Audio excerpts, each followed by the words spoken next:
diguéssim, més irresponsable que es pugui arribar a fer.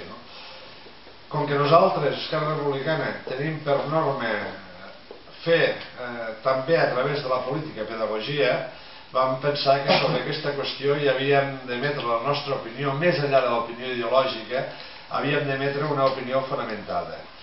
I perquè fos fonamentada vam decidir d'encarregar un informe jurídic que ens expliqués en quina situació real estava tot el contenciós jurídic, la qüestió de les sancions de la Unió Europea que afectaven el desenvolupament del Segarra-Garrigues.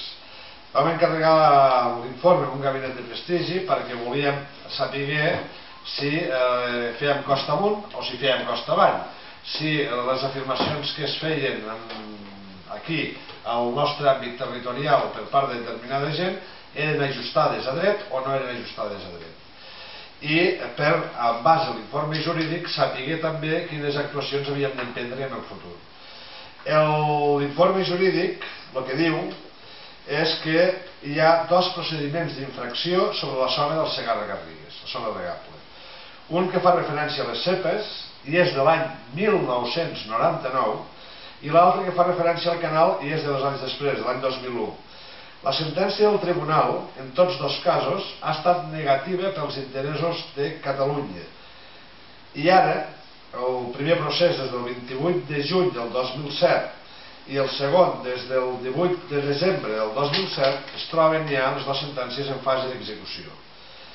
L'expedient del canal Segarra-Garrigues no es pot tancar si no es tanca prèviament l'expedient de les CEPes, perquè un està connectat amb l'altre. I hi ha una realitat, que és que l'ampliació de CEPes que el govern de la Generalitat va proposar l'any 2006 i que van sortir a exposició pública, no va ser suficient per parar aquests expedients. Això és el que ha justificat que hi hagués una nova ampliació, una nova proposta d'ampliació, que és la que està actualment a exposició pública.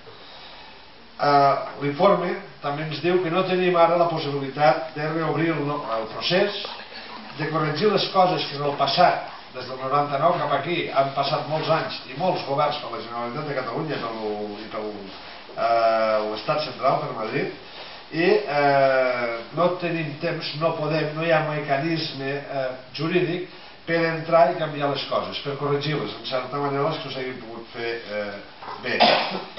La CEPA, i això és una cosa que hauria de saber la gent, no estava declarada en el moment de tramitar el canal.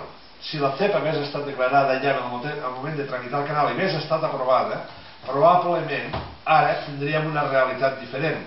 I aquesta responsabilitat només és imputable al govern de la Generalitat, als que governaven la Generalitat en aquella etapa, que, com sabeu, era el govern de Convergència i Unió. Es van prendre les coses d'Europa massa a la lleugera, i per aquesta qüestió un expedient va anar concatenat a l'altre i les coses han escoltat les seues raons. Som absolutament solidaris amb els plantejaments que fan ells i incorporem el nostre grau de reflexió amb aquests plantejaments, i ja els hi vam dir que portaríem la qüestió de la central tèrmica de Mequinensa a Europa. No entenem tota una sèrie de condicionants que s'han donat durant tot aquest procés. Sabem, a més, que l'informe encarregat per la Diputació de Lleida expressa dubtes raonables sobre la viabilitat mediambiental d'aquesta central. Sobre la viabilitat econòmica jo els tinc tots. Jo crec que si no és en fons públics difícilment pot funcionar una infraestructura d'aquestes característiques. S'ha limitat una instal·lació, perquè això no és una infraestructura. S'ha limitat la potència de la central a 37 megawatts perquè això només depengués de la seva autorització del govern d'Aragó, qual, tenint en compte que hi ha projectes per fer dos centrals de cicle combinat una mica aigües de l'Ebre avall molt més potents, ens sorprèn en certa manera que això hagi set d'aquesta manera, i a part d'altres consideracions personals com relacions de parentiu que ens han comentat que hi ha entre l'alcaldessa i determinada gent al capdavant de l'empresa.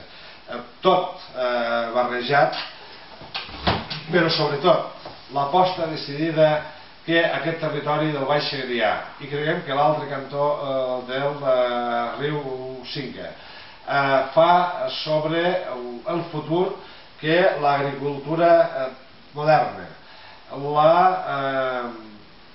l'activitat econòmica lligada als valors naturals, tot el tema de l'aiguabarreig, dels valors de les cepes, que també una part de cepes també volta per allà, i per això sembla ser que la central es vol posar dintre d'una àrea declarada cepa, la qual cosa tampoc no entenem. Totes aquestes qüestions, però sobretot les oportunitats que creiem que la gent del Baix Segre es mereixen, la seguretat de que en el futur tota la programació que la ciutadania i els pagesos del Baix Segre fan intentant promoure com a productes de qualitat natural també els productes agraris que produeixen, fan que Esquerra Republicana s'oposi frontalment a aquest projecte.